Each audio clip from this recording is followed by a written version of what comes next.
today, and the guy said 2 days ago, he was like, "Is that your government name?" I said, "Yep." I was born in Connecticut with my mom and my only sister. My sister's name is Anna, and we were born actually to a Roman Catholic family. In the Italian Roman Catholic tradition, it's really important to baptize children and to make sure that they get confirmed when they're old enough and things like that. My mom went to Catholic school. There's a lot of Catholicism in the north of the United States, more than I ever knew until I actually lived in Washington, D.C. So in order to run away from our problems, we moved to North Carolina. My mom moved near her sister in this little town called Pittsboro, North Carolina. It's the place, low-key. But we moved to a duplex. Now, on the other side of the duplex, there was a Christian woman, and she lived with another Christian woman, and they were really nice. And when I was little, I would call them my friends, even though they were over the age of 40. So I would say my friend Aaron and my friend Robin. And pretty soon I met more of them. There was other people like this. And they were the nicest people that I ever met. But, you know, the people at school were really nice too. Our teachers. I later found out that they were all Christians. But I didn't know that. But people in general, and I was like, you know, everyone knows to be nice, to love others. I think that's what life is about.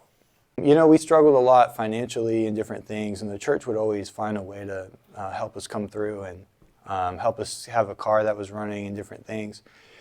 And in a lot of ways, I grew up hearing about Jesus at church.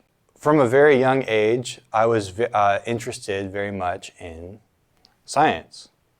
When I was in third grade, I would go to the library, and besides playing Club Penguin, I would check out science books, and I would read science textbooks about atoms, and I would read them about dinosaurs and the history of life and just everything to do with science. And I would watch it on the TV too. I would watch Carl Sagan's Cosmos. He was a science guy who talked like this and looked off into the field of view. And he captivated the minds of your parents' generation about thinking about science. And I was captivated by him too. And I think I watched the entire Cosmos like 11 times. It was really amazing, and I felt like there was a disconnect between what scientists would say and what the people at church would say. You know, they would say about how God was real, but the science people didn't really seem to believe in God. So when I was in 5th grade, I found this book called The Case for a Creator by Lee Strobel, a little book. And I read that, and I actually expected it to be rather silly. I expected it to talk about God, but not be very convincing. And here's why. If there were really good reasons to believe in God, then everyone would. Because most people in our culture, especially the leaders in our culture, seem to not really take God very seriously. So it must be that most people know that God's not real, and just children maybe believe in God at first, but then they grow up and then they stop following religion. I thought all of these things, even in 5th grade. I read The Case for a Creator, and I was just blown away by the simple arguments for God's existence. And I came away with one conclusion. It is very plausible, not only that God exists, but that He's real, and everything about what they say about Him is true. But I didn't just go off of that. So, here's what I mean. It really bothered me that it was plausible that God existed, because for the most part, people didn't take that seriously. They treated the existence of God as something that was so silly, just way out there. No way. Not even a chance, right? I grew a little older, and I started to be very sad on the inside. I started to be kind of depressed and realized that, as I was getting older, that, maybe things in life weren't all that great. Maybe the world wasn't really a great place. I just didn't feel right. I didn't feel at peace in my heart. I just would fight with my mom a lot, and I would be uncontent with my life. Really felt like I wasn't cool in social groups, and that I was kind of at the bottom of school. So then I went to public school. I went to a small charter school before that. I went to public school and it was really big for the first time. And I said, I'm going to kind of like restart. I'm going to reinvent myself. Besides wearing Crocs, what I did to reinvent myself was I started getting to know everyone and being friendly and kind of put on a different attitude than I had when I was younger. And for the most part, it really worked. But the thing is, even though I got lots of people's attention and I was able to get things like friends and even a girlfriend, it didn't make me feel any better on the inside. In fact, it made me feel worse because the things that I thought that I wanted, now I had. And I still didn't feel better. And I started to, for the first time, really question things like, is God really the truth? And at that time, I believed a lot of things about God that weren't really true. I thought that people who were very religious were kind of silly to me at that age. But that God was still real, though. And I thought Christianity was true because it was the most intellectually rigorous idea that I've ever encountered, rather than, oh, this is true because God has encountered me.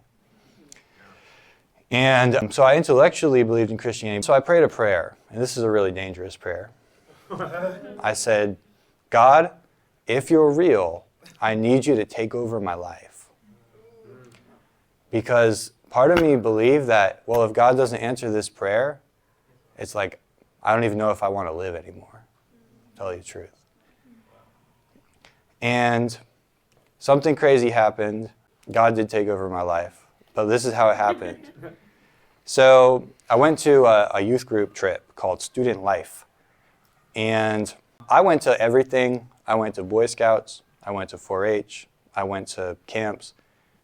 It was just another thing that I was doing because I like to meet people. I went to this trip and we drove all the way to Tennessee or something. We stopped the van, get out of the van, and they prayed for us. They put their hands on us and we prayed. And then we got in the van and kept going and then dropped our stuff off. In my head, I said, the only reason we stopped was to pray, like it was important. Because for the most part, in my observation, people just treated prayer as something you did before you did something else. Not it was important in itself enough to do. We went here and it was really fun, had lots of fun games and a cool Christian band. But the coolest part, I thought, was toward the end. They taught us to read the Bible every day. They said that was really important. So I said, okay, I'll try reading the Bible. And so I opened it up by myself for the first time. The only Bible I had was this KJV that I found at my mom's house. She wasn't very religious herself. It was actually, I found out later, it was an LDS KJV. It's not any different in the content, just the binding.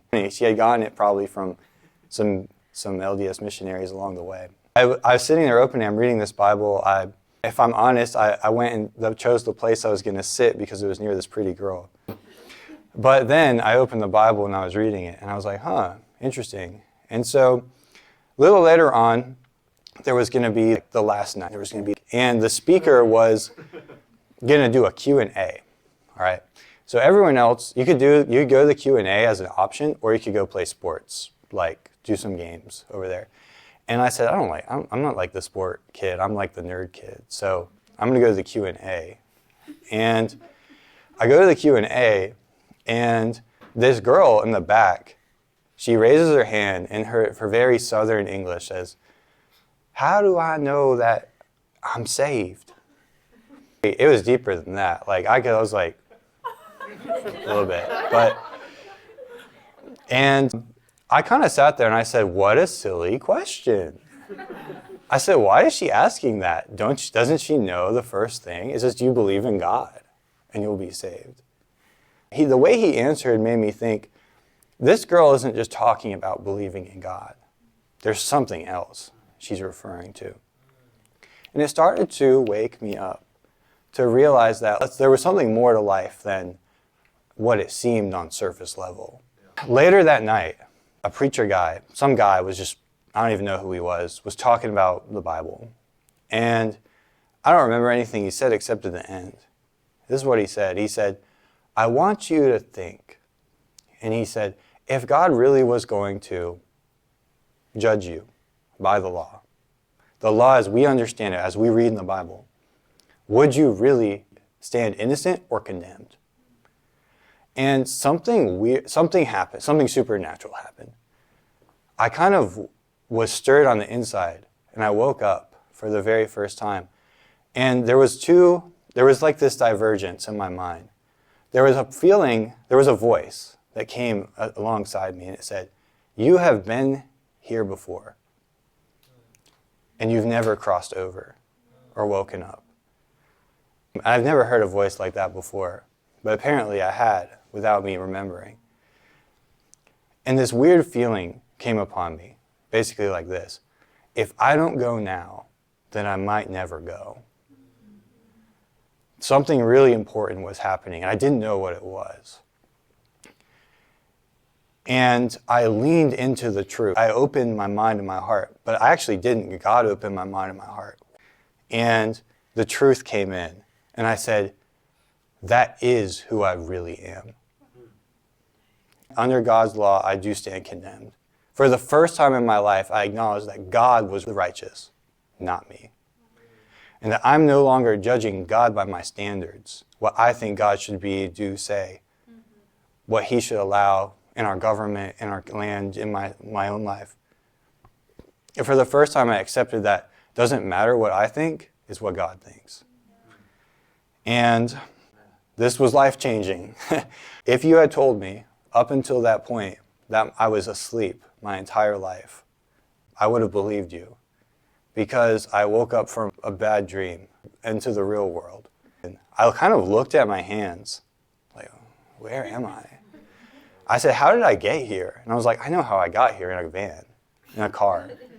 I know how I got here, but like, how did I get here? Where am I right now? What is this world I'm in? And I woke up from a dream. And I was in the real world for the first time. I could tell something significant was happening, me like being like an observationalist. I said, this is really weird. Something important is happening. I don't really understand. I look up, and the guy's like, any of you feel like God is working in your life tonight? If you would, come up and we'll pray for you. And I said, sir, in my head, I feel like something is happening, Lord. And I said, I am going up to the stage, even if not one other person goes. And I was scared. Just finished freshman year of high school, and it's all ages. And I was afraid no one else would go. In my head, I imagined that. But then he said, all right, come on. And like half the room stood up and was like rushing to the stage. They were like, get me to that stage. And even my biological sister, Anna, went, and a bunch of people from my youth group. And we just like stormed the stage. We go up. No one told us what to do. We just went up, and for some reason just felt like putting our face to the ground and praying. He prayed for us, and I heard another voice for the first time. And this voice said, be still and know that I am God. So in that sentence, the word know is a verb. He said, be still and know that I am God. So what is the verb of knowing? It's where you think. Use your brain. You use the thing that God made inside of your head. And you open it. And you realize the truth. And you change your mind. And so I stood there and I knew that he was God. I knew it was him. I was like, this is God. And I felt like God was there, present, actually right above us. I felt like if I had looked up, God would have been right there. I said, I know that there's nothing there, like visibly. Because one, well, I think people in the back would be saying something if there was something. So I said, I felt God's presence, and then God's presence came inside me. God's presence stayed with me permanently. What it felt like was peace. So remember how I said it's just there's no peace. With at home, at school, everywhere, relationships, there's no peace. And then, just like that, the storm was stilled.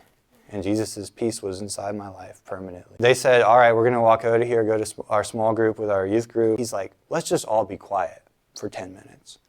So everyone walked out silently, and we sat there with our youth group. And we actually stayed silent for like 20 extra minutes after that, just because so much had happened in so many people's lives. Then finally, our leader starts a discussion. I was kind of wondering, does this happen all the time? Like, I had a lot of questions because I want to explain everything with reason and different things. But I stopped and I listened to what other people said and how people talked about being closer to God and being farther away from God. And I was like, okay, this is what it really means to follow God. And the world was very different. So I'll just say this last point. It felt like when everything was sad, all the color had left the world. There was no more reds or blue or purple. It's like there was no color in the world. I guess there was because I could tell like what colors were. But like the point is everything was so dark and there was no color. But after the Holy Spirit came inside of me, the entire world lit up. And the reds were red and the blue was blue and the green was green. And I said, what are these things? This is what a color is? The whole world like looked different. I felt different. And after that, we did a 30-day devotional.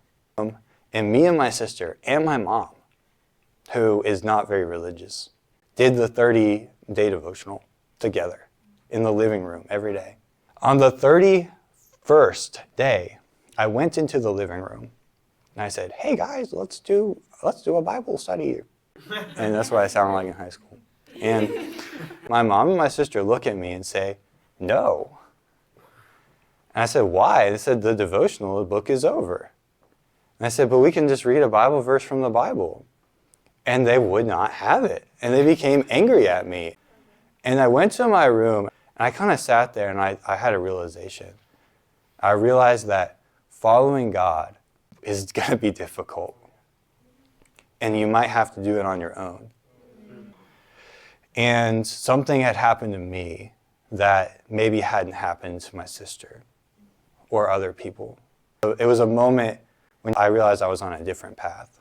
It's kind of like in the movie when the hero realizes he has to go on his journey, right? It's like when Luke Skywalker found out his aunt and uncle had died, or something like that, right?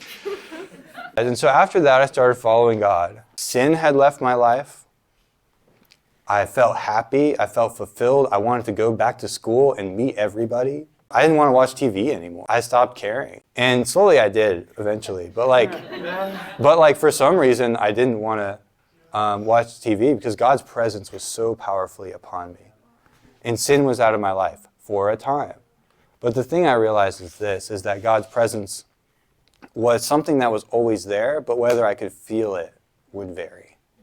And I realized that doing certain things helped me get closer to God, and doing other things, like sin, took me away from God. And I struggled a lot with sin and doing the right thing and whatever else, fighting with my mom still sometimes.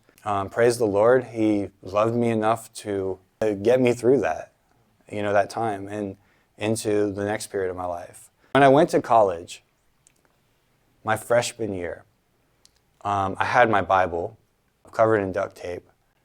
And I actually walked into college thinking this. I said, I think I know everything about Jesus and God. And I'm going to go to church and ministries and stuff. I'm not going to really learn anything or something. And I walked in there and I realized I didn't know anything. I know what I was talking about.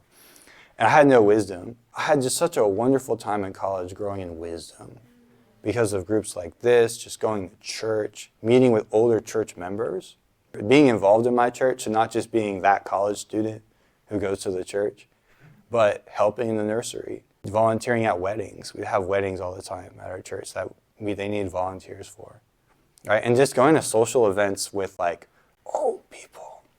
It was crazy. So actually, most of my friends when I was in college at church were 28. It's just because I would go and do those things. I really capitalized on my time. So I realized I could just kind of cruise, but I wanted to grow as much in college. You have to ask the question, why do people come to college? Well, it's to become a different person. It's to grow into who they're supposed to be. It's to learn how to do things that maybe are supposed to get them a job. And I said, I want to do that with my faith as well. I want to use this free time to grow in my faith and to do things I won't have time to do later. I realized something in college, and was this. The most free time I will ever have in my life is in college. And that's the truth. You might think I'm so busy now, but this is the most free time you'll ever have.